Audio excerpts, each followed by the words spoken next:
Hello बच्चों, आज हम पढ़ेंगे कत्वा प्रत्यय के बारे में, जिन्हें हम इंग्लिश में सफिक्स भी कहते हैं। इस वीडियो में हम पढ़ेंगे कि कत्वा प्रत्यय क्यों प्रयोग किए जाते हैं, प्रत्यय की परिभाषा, कत्वा प्रत्यय को प्रयोग करने के नियम और कत्वा प्रत्यय से वाक्य कैसे बनाए जाते हैं। ये सब कुछ हम इस वीडियो में देखेंगे। तो सबसे पहले देखते हैं कि कत्वा प्रत्यय का प्रयोग होता क्यों है। कत्वा मतलब करके या करके के अर्थ में, करने के अर्थ में कत्वा प्रत्यय का प्रयोग होता है। अपूर्व क्रियाओं को बनाने के लिए संस्कृत में धातुओं के साथ कत्वा प्रत्यय लगाया जाता है।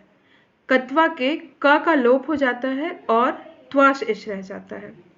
सेट धातु के साथ ई भी लगती है, जैसे पठ कत्वा, पठित्वा पढ़कर, कमलः पठित्वा विद्यालयं गमिष्यति। अब पठ जो धातु का अंतिम वर्ण होता है उसके साथ ई का प्रयोग होता है। ठ अंतिम वर्ण है धातु का और ठ में ई की मात्रा लगी, ई स्वर का प्रयोग हुआ। छोटी हश्व शी यहाँ ई आती है, यहाँ पे छोटी ही। कत्वा का त्वा शेष रह गया, इसलिए अगला शब्द बना पठित्वा। आगे बढ़ते हैं हम, और इसको मैं और भी डिटेल से आगे समझाऊंगी। प्रत्यय की परिभाषा देखते हैं सबसे पहले। वे शब्द जो किसी धातु के बाद जोड़कर विशेषता प्रदान करते हैं या क्रिया को पूर्ण बनाते हैं, प्रत्यय कहलाते हैं। कत्वा प्रत्यय के नियम, ये बहुत जरूरी है क्योंकि कत्वा प्रत्यय का प्रयोग क्यों किया जाता है, परिभाषा क्या है, ये तो सभी जानते हैं, लेकिन नियम को, अगर इन नियमों को आपने ध्यान से पढ़ लिया तो प्रत्यय बनाने में आसानी होगी और समझने में आसानी होगी आपको। पहले कत्वा प्रत्यय का प्रयोग करते समय कत्वा का त्वा शेष रहता है, यह आपको मैं पहले ही बता चुकी हूँ।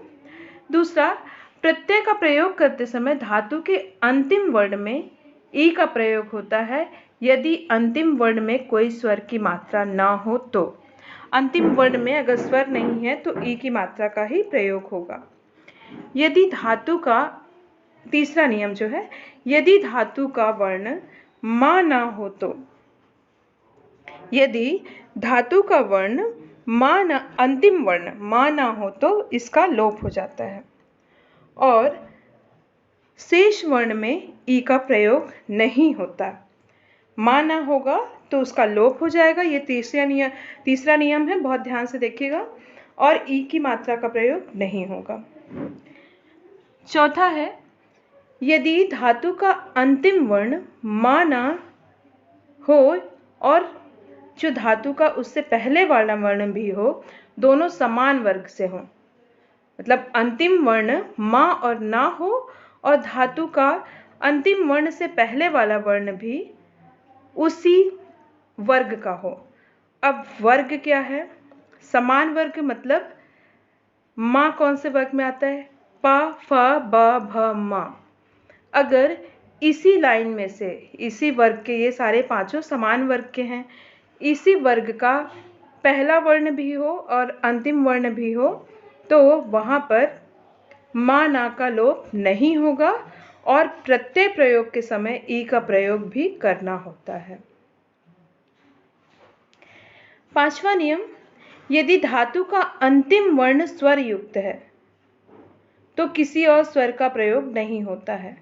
आप 2 या 3 स्वर नहीं लगा सकते। तो अगर अंतिम वर्ण में धातु के पहले से ही स्वर की मात्रा है कोई भी, तो उसमें ई की मात्रा नहीं लगेगी, इसलिए कोई और स्वर का प्रयोग होगा ही नहीं। उदाहरण, ची, कत्वा, चित्वा, चुनकर। अब इसमें ची में पहले से ही मात्रा लगी हुई है, इसलिए इसमें कोई और मात्रा नहीं लगी। मैंने ऊपर बताया भी कि जैसे ची में छोटी की मात्रा है तो यहाँ पर मात्रा दूसरी प्रयोग नहीं होगी और शब्द बनेगा चित्वा। उसका कत्वा का भी का हट जाता है। ये नियम आपने ध्यान से सुना। आगे बढ़ते हैं और कुछ उदाहरण देख लेते हैं। धातु, खाद धातु, खाद, कत्वा प्रत्यय, खाद धातु में जो अंतिम वर्ण है वो दा है, इसमें ई का प्रयोग होगा और ये खादित्वा हो जाएगा क्योंकि कत्वा का क हट जाता है और शब्द बनता है नया खादित्वा यानी खाकर। अगला गम कत्वा, नम कत्वा। नम कत्वा शब्द बना नत्वा। अब कैसे बना? आपने अगर तीसरा नियम ध्यान से सुना होगा तो अगर आखिरी वर्ण मा और ना है धातु का तो उसका लोप हो जाता है और ई का प्रयोग भी नहीं होता। यहाँ पे माँ का लोप हो गया, ई की मात्रा भी नहीं लगी और कत्वा का त्वा बचा, तो नया शब्द बना नत्वा। नत्वा मतलब नमस्कार करके। अगला शब्द है धातु गम। गम में भी माँ है, माँ हट जाएगा और ये बनेगा गत्वा। गत्वा मतलब जाकर, तीसरा नियम इसमें भी होगा। फिर है भ्रम कत्वा, भ्रमित्वा घूमकर। अब यहाँ पर देखिए अंतिम इसमें भी माँ है लेकिन मैंने माँ को हटाया नहीं। अब यहाँ पर कौन सा नियम लगेगा?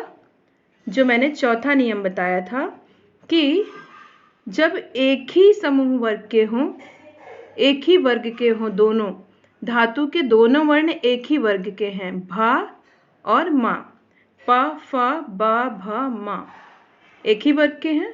जब समान वर्ग के हैं तो माँ हटेगा भी नहीं और ई की मात्रा भी लगेगी, फिर कत्वा का त्वा शेष बचेगा तो बना भ्रमित्वा यानी घूमकर। ची कत्वा, अभी मैंने उदाहरण में बताया था, चित्वा चलकर। दृश्य, यहाँ पर देखने वाली बात है। दृश्य कत्वा, दृष्टवा देखकर। अब यहाँ दृष्टवा कैसे हो गया? क्योंकि इनके नियमों में एक और नियम भी है कि यदि शा के बाद, शा जो है अंतिम है, शा के बाद शा आता है तो यहाँ पर शा लग जाता है। कौन सा? अगर अंतिम वर्ण सरगम वाला शा है या षटकोण वाला शा है तो उसकी जगह षटकोण वाला शा बन जाता है। शलगम की स की जगह षटकोण का सा ले लेता है और ता की जगह, कत्वा का जो ता है, ता की जगह पर टा हो जाता है। शब्द है दृश्य कत्वा हो जाएगा दृष्टवा देखकर। अगला शब्द कृश कत्वा। कृश में भी श है और षटकोण का स है तो वो षटकोण का श ही रहेगा और टा हो जाएगा फिर से कृष्टवा यानी जोतकर। यही जो नियम है, ऐसे ही एक और नियम है जहाँ पे लब्धवा अगले वीडियो में हम बताएंगे, तो वहाँ ध्वा लास्ट में बचता है। बहुत सारे ऐसे शब्द हैं और इस तरह जैसे मैंने बनाया है, ये 4-5 नियम को याद करके आप आसानी से प्रत्यय का प्रयोग करके नया शब्द बना सकते हैं। अगले उसमें देख लेते हैं। देखिए अब हम देखेंगे कि वाक्य कैसे बनते हैं, यानी कि अगर हमें कोई वाक्य बनाना है तो प्रत्यय का ये क्यों प्रयोग करेंगे, कहाँ प्रयोग करेंगे, और वाक्य बनाते समय वाक्य में इस प्रत्यय का प्रयोग क्यों किया जाता है, कत्वा प्रत्यय का कैसे किया जाता है, ये देखते हैं। पिता भोजनम खादति, पिता कार्यालयम अगच्छत। पिता भोजन यानी खाना, पिता खाना खाते हैं, पिता कार्यालय गए। अब एक खास बात कि जब एक ही व्यक्ति एक समय में 2 क्रियाएं कर रहा हो तो उस समय हम कत्वा प्रत्यय का प्रयोग करते हैं। अब सवाल ये है कि कत्वा प्रत्यय का प्रयोग करेंगे तो सबसे पहले किस पर करेंगे, क्योंकि क्रियाएं तो 2 हैं, तो हम कौन सी क्रिया पे प्रयोग करेंगे, ये बड़ा कन्फ्यूजन होता है। तो हम पहले जो आती है क्रिया, जो सबसे पहले क्रिया आ रही है, उस पे ही कत्वा प्रत्यय का प्रयोग करेंगे। ये क्लियर हो गया। पहले वाक्य में जो क्रिया आ रही है, 2 वाक्य हैं, पहले वाक्य की क्रिया में हम कत्वा प्रत्यय का प्रयोग करेंगे और कर्ता, कर्ता दोनों में एक ही है, पिता पिता, तो कर्ता दूसरे वाक्य से हम कर्ता को हटा देंगे। तो हमारा शब्द जो अगला वाक्य बनेगा वो बनेगा पिता भोजनम खादित्वा। खादती जो है वो उसमें खाद धातु है, तो खाद धातु में कत्वा प्रत्यय लगाएंगे तो होगा खादित्वा। पिता भोजनम खादित्वा कार्यालयम अगच्छत। पिता खाना खाकर कार्यालय गए। अगला शब्द है त्वं पुस्तकम पठसी त्वं उत्तर देहि। तुम किताब पढ़ते हो, तुम उत्तर दो। यहाँ पर भी कर्ता दोनों जगह पर एक है। कर्ता कौन है? तुम, त्वं, त्वम। अब तुम करता है तो सबसे पहले हम करते हैं कि दूसरे वाक्य से कर्ता को हटा देते हैं। त्वम को हटा दिया और पहले वाक्य में धातु कौन सी है, क्रिया कौन सी है? यहाँ पर क्रिया है पठ, पठसी, पठ धातु है। पठसी में पढ़ रहा है तो क्रिया क्या हो गई? पठसी, तो पठ धातु हो गई। अब पठ धातु में हम कृत्वा प्रत्यय लगाएंगे तो शब्द बनेगा पठित्वा।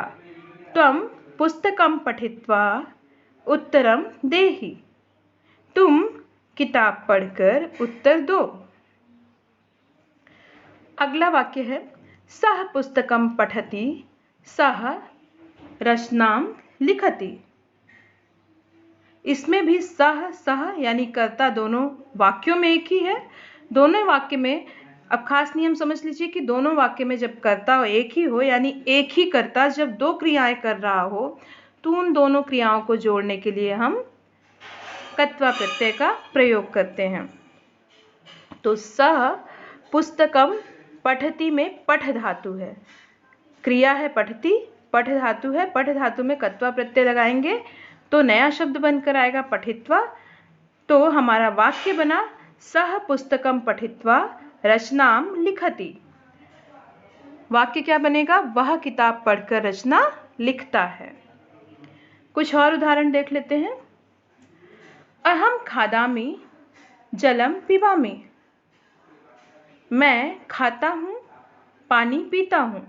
अब दो अलग अलग शब्द हैं। पानी भी कौन पीता है? मैं, वही है ना अहम। लेकिन यहाँ पर दूसरे वाक्य में अहम नहीं है तो यहाँ दूसरे वाक्य को हमें कुछ भी नहीं करना है। पहले वाक्य में क्या करना है? पहले वाक्य की जो क्रिया है, क्रिया का धातु लेना है। क्रिया हमारी है खादामी और उसमें धातु है खाद।